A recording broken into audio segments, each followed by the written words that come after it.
My name is Andrew Rose and I love scones. When I travel around the country, the first thing I do is I go to a coffee shop and I get a cup of local coffee and I buy a scone if one's available, and I listen like a thief to the conversations around me to get a sense of those towns. And over the years, I've developed a whole bunch of different types of loves of scone flavorings. And I said, well, you know what? I got to teach myself how to make scones, and come to find out it's really easy to make a scone, but it's really hard to make a flavorful scone.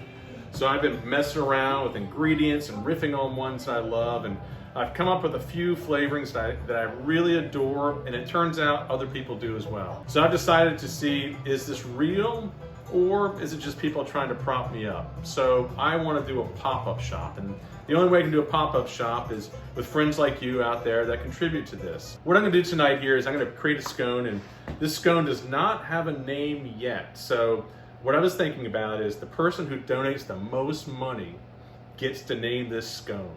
So if that pop-up shop becomes a reality and I become a world famous scone baker, and this is in my repertoire, it will be forever known as That Scone.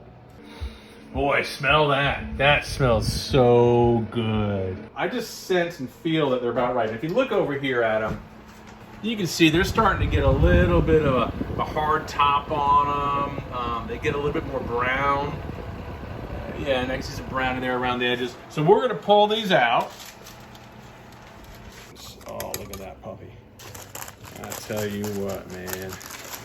Listen, I'm telling you what, you want to see this at a store near you, subscribe to my fundraiser, help me out here, I appreciate it.